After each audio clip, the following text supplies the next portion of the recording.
Hello, Tar Heel Nation. Welcome to another episode of UNC Hoops Talk.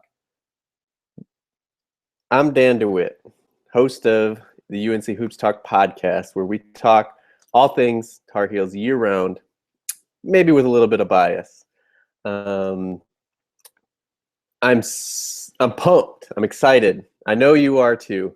I'm sorry it took so long to record this podcast. It's been a crazy week. It hasn't been for the lack of excitement, for anticipation, and just everything. Some family emergencies I had to take care of.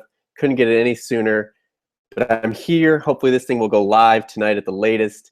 So you can enjoy it, listen to it, bask in the glory that our Tar Heels are going back to the Final Four. It's awesome.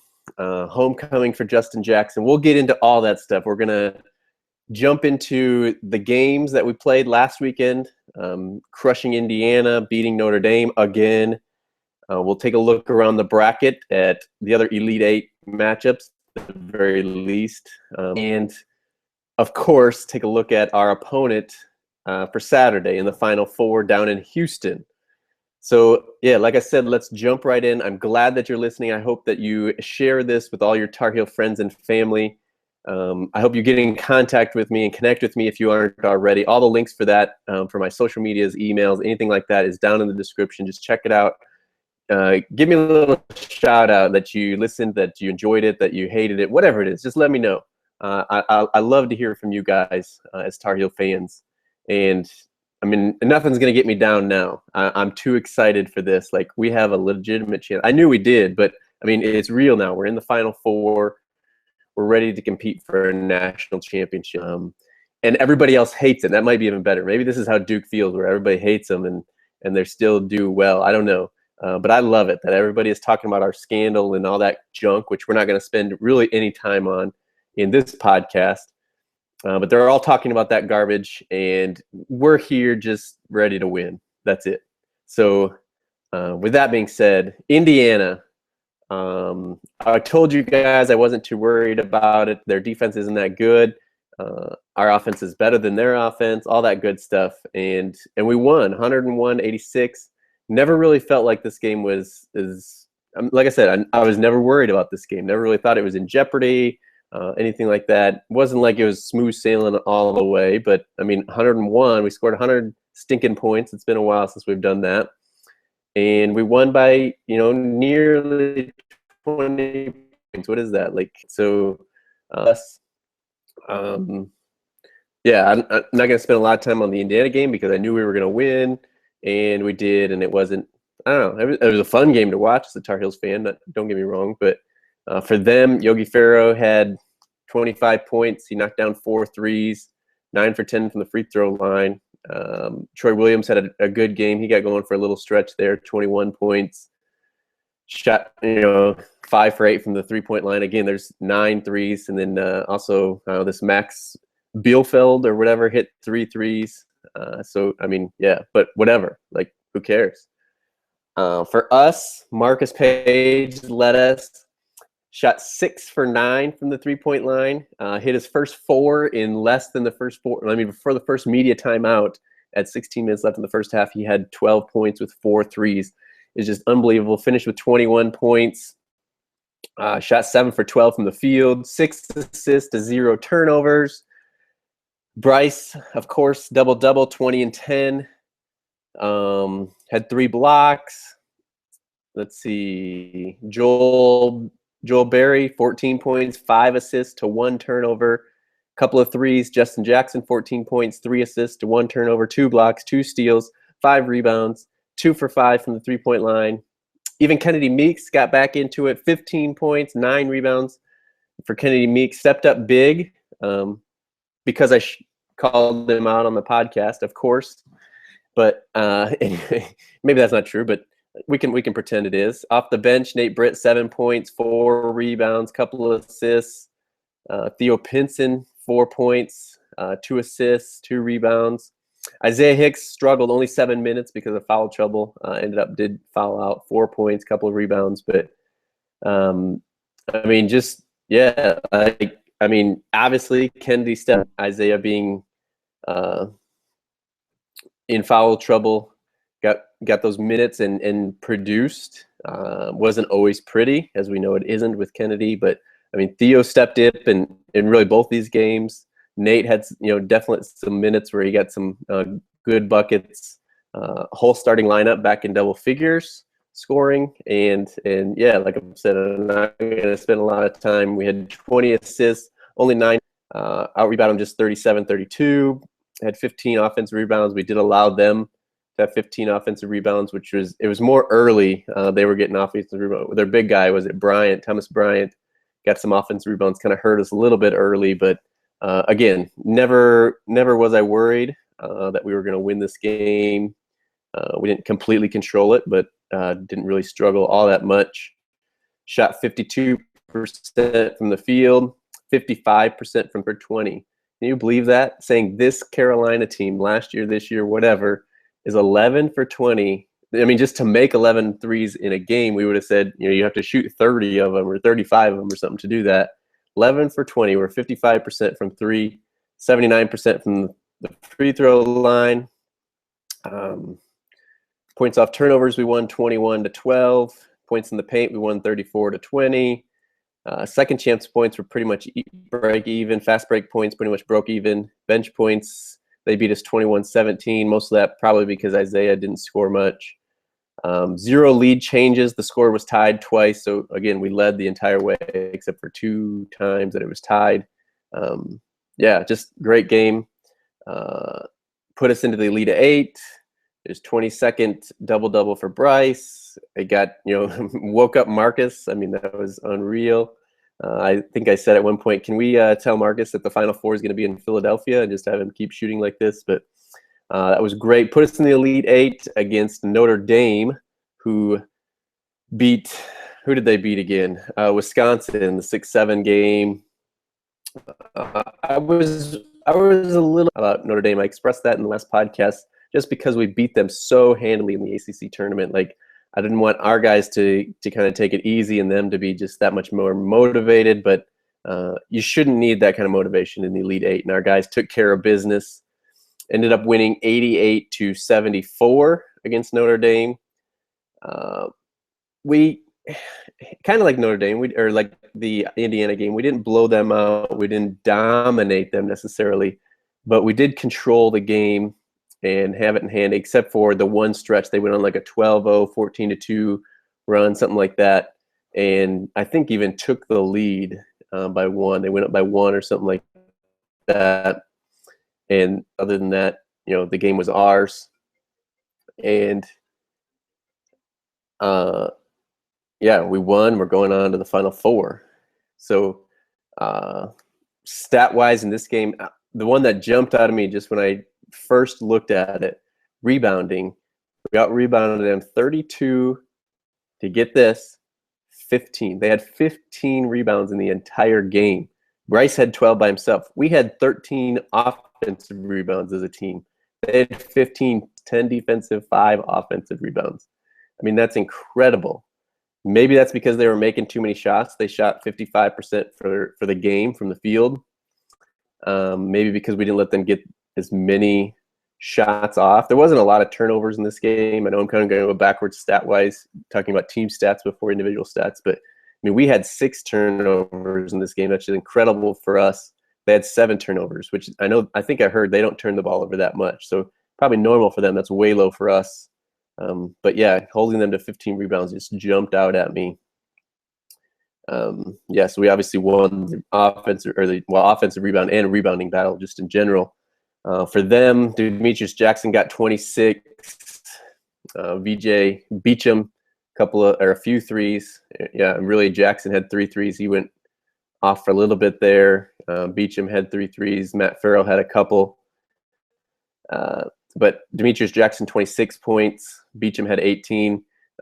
We got Zach August in foul trouble really in the first half. Didn't hurt them. They stuck with us for the first half, even without him out. But I don't think in the second, having sat so long, like as a player, you don't want to sit on that bench because of foul trouble. I don't think he played the same kind of defense. just with that in his son, he wasn't even necessarily in foul trouble. It's just he didn't want to pick up a couple quick ones and sit on the bench. And I think that really affected him and them. For us, Bryce set a record, North Carolina player, his 23rd double-double in the season, first player in Carolina history to do that. I believe I read, had 25 and 12, shot 10 for 15 from the field, 5 for 5 from the free throw line, assist, a block, a steal. Again, all 5 starters in double figures. So again, Kennedy, after being called out here on the podcast, steps up. It's only 3 rebounds. Really only played 15 minutes, though. Him and Isaiah were still pretty even. Isaiah 17 minutes, only gave us 6 points, 3 rebounds. Still ended up with 3 fouls. And I don't know. Hopefully it doesn't get into Isaiah's head about how aggressive he is because he gets called for so many quick fouls. But, yeah, we need him. But, again, Kennedy is the one that stepped up here. Obviously, Bryce. Justin, 11 points, 5 rebounds.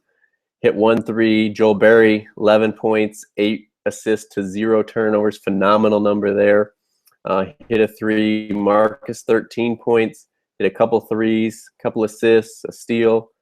And it was just a team game. Only 4 for 13 from the three-point line. So, again, we made 11 against Indiana. We only shot 13 against Notre Dame, but we were pounding it inside so well and so effectively. Shot 20 for 24 from the from the free throw. We shot, like I said, they shot 55% for the game, 50% from 3, and we shot 62% from the field for the game, 31% from 3, and then we were 83% from the free throw line. Yeah, just a great game. And then Nate, 4 points off the bench. Theo, 6 points, 4 assists, 0 turnovers. Really, Joel James, even 4 minutes, gave us a bucket and a rebound. And I got to give Joel James a little shout out here. I've been hard on him this whole season, and he's stuck with it. Like, it would be really tough to be in his position. There's some games that he started, he's gotten double figure minutes. Other games he's playing 2 minutes, 4 minutes, whatever. Against Indiana, he played 2 minutes. Against Notre Dame, he played 4 minutes. And give us a little production is great. And yeah, like I said, to be in that position, you don't really know how many minutes you're going to get. He does it well. So I got to give him a little shout out. Because I did call out Kennedy, he stepped up. Got to give him a shout out. He stepped up big for us. And again, Nate and Theo, I think off the bench, have been phenomenal. Isaiah struggled a little bit in these 2 games, but we know how well he's been. And hopefully, because I'm calling these guys out, doesn't mean they'll slack in the Final Four. We got to keep it rolling. And they've said all the right things in the press, in the interviews and stuff since. He's. We got more work to do. We got 2 more games to go, so we can't stop here. Speaking of that, bring 4. Quickly running through the other Elite 8 games. Villanova upsetting Kansas. I love it, not because I picked it. I had Kansas in the championship against us. We won't get that revenge against Kansas for Roy, but Villanova beat them. I don't mind it because I think they're easier to beat. And they will go up against Oklahoma, who took down Oregon. And I think Oklahoma is our toughest, out of the entire Final Four, our toughest matchup because how well they shoot the 3. I know Buddy Hield gets a lot of the credit, but he's not the only one. They got other guys that can knock down shots, can make plays. That would be a very entertaining championship game, I think. I would rather see Villanova beat them because I think we can beat them. If you remember, 2009 is the last time us and Villanova were in the Final Four last. We just ran the floor. Obviously, that was a generation of players ago. But it would be, I would much rather see Villanova than Oklahoma. First, we have to get through Syracuse. This game is being played at 8:49. Really, it's 30 minutes after the first game ends. I think Oklahoma and Oregon starts at 5:09. This one's scheduled for 8:49. Or sorry, it's 6:09 Eastern time, and ours is scheduled for 8:49 Eastern time. That can be changed. It's on TBS, which is a little crazy this year that the Final Four and championship is not on free TV. It's on cable TV, TBS. But Syracuse then taking down Virginia. Tony Bennett and his Who's can't get to the Final Four? I've talked about it a little bit, and I know I've talked with buddies a lot. It's that style of play. Like they had a 15, 16-point lead. To them, that should be like a 25-point lead with their style of play. For any other team, like 15-point lead for us, we can blow that pretty quick. We've seen it before. But the way they play, a 15-point lead is more like a 25-point lead for us, and we usually don't blow that big of a lead. If we do, we still end up winning the game. We just don't win by that much.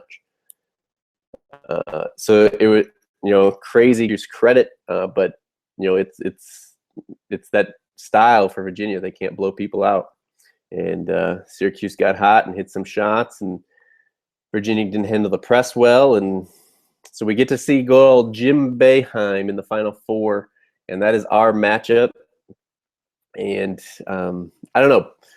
I'm not necessarily worried about this game, but that's kind of what worries me, is that nobody seems worried about it. Like we should be in the championship, and we should beat Syracuse. They're a 10 seed. We beat them twice this season. We didn't play them in the ACC tournament, but we beat them at their place. Remember, that was the first game that Boeheim was back on. Where's my date here? January 9th. At their place, we won 84-73. And remember, that was the one we got into Isaiah at the high post, Bryson in the high post, and just killed them from the high post. And then we played them at home February 29th, and we won 75-70. So just a 5-point lead. They shored up that high post a little bit. And I think it was a late run that really helped us or propelled us to that win. So, and not a gimme game, and that's kind of what it's got. They got that quirky zone. Everybody knows about it. Nobody really, just kills it or anything. And, just, again, our guys have to be focused. Houston is known as a bad place for shooters, which in one way is good for us because we pounded inside so much. But again, against the zone, teams and players are more likely to settle for jump shots and outside shots. If we fall in love with that three and then we don't, that's where trouble's going to be. We got to make sure we're pounding it inside. So yeah, we got to be focused. We got to be ready. We should beat Syracuse. We should be in the national championship game, but nothing's a gimme. I've always said, once you get to the Final Four, anything can happen. Obviously, anything can happen before that, but usually it's, teams win a game or two or whatever, and then you start seeing bigger schools and better schools, better teams. Syracuse made it here as a 10 seed. We can't let them get into the championship game. We gotta take them down. And of course, all the media. It's not Jim Boeheim against Roy Williams. It's not Syracuse against North Carolina. That's on probation for academic fraud or whatever against the team that's under investigation for academic stuff. And again, we're not talking about that here. That's not what we're talking about. There's another time and another place for that than at the Final Four. Let's focus on basketball. And that's what we do here in this podcast. So we should win. We should beat Syracuse. But I'm going to be worried about it until we do. Until, starts at about 8 o'clock for me. So until about 10 o'clock, 10:30, when I know we're going to be playing that championship game, I'm going to be a little worried about it. But yes, I agree we should beat Syracuse. Man, is that everything? Did I cover everything already? Can't think of anything else. If you do, hit me up. I'm going to, don't hold it to me. My week's been too crazy, but so don't hold me to it. But I'm going to try to do a recap on the Final Four games and a preview for the championship game on Monday morning or so. And try to get another podcast in before that championship game. Hopefully it's up. If it's not us, maybe I feel like crud and don't want to talk about it and stuff. Maybe I won't. But like I've said before, I would rather see Villanova in that championship game. I think we can beat either team. And again, Houston being not as good of a shooting arena, I think I heard it was like 5 to 9% that a shooter's percentage can decrease. If you remember, well, I don't know if you remember, the last time Houston had the Final Four was when Butler was in it, and they shot 18% for the game. So that tells you a little bit about the history of playing in this arena in Houston. It's not just Houston, the town. If you're from Houston, I'm not ragging on Houston, the town. It's this arena that it's the Texans arena, whatever it's called. It's the big football stadium, and the sight lines are off, and there's the depth perception because it is a bigger arena, stadium, whatever you want to call it. It just messes with shooters. So hopefully that would mess with Oklahoma, again, more than us because we pounded inside. If you take 9% away from Buddy Hield shooting, he still shoots a pretty darn good percentage. So we'll see. We can beat them both, like I said, but Villanova would be easier. I'd rather shores up a championship, but I would rather see Villanova just for our sake, for my sanity, maybe is a good way to put it. But yeah, I think that's about all I got. If I miss something, shoot me an email. I'll try to cover it Monday, or otherwise hit me up on Twitter and Google Plus, wherever it is. I'll get it. And yeah, let's enjoy this. All the crud, all the media talking about the scandal and all this stuff. Let's enjoy being in the Final Four. You don't know when you're going to get here again, and especially us, I guess, with the looming investigation junk with the NCAA. We don't know when it's going to happen again. But even when you're Kentucky, you think you're going 32-0 and headed to the Final Four and championship in a perfect season. You don't always get there. So let's enjoy being in the Final Four. Let's enjoy playing for a national championship. Let's enjoy these players: Marcus Page, Bryce Johnson, Joel James, Isaiah Hicks, Nate Britt, Theo Pinson, Joel Berry, Meeks. I know I'm missing guys, but let's just enjoy this team. They're a fun team. If you haven't seen some of the videos of Theo crashing the press conference or taking a selfie at the press conference and stuff, I mean, he's keeping the guys loose, but really all of them, they're just enjoying it. Even Roy, you see those locker room celebrations. They're just enjoying it. Let's make sure as fans we're enjoying this journey as well. I hope you come up and like I said before, connect with me on social media. Let's talk about the Tar Heels, about college basketball, and about the games, of course. If anybody want to get into a chat room, or like I use Google Hangouts. If you want to get a hangout going of Tar Heel fans and talk about the game that is going, I'm all for it. Otherwise, Twitter is obviously a good place for it. But connect with me, and most importantly, until I talk to you, I guess on Monday, hopefully with our Tar Heels in the championship, just remember, go Heels.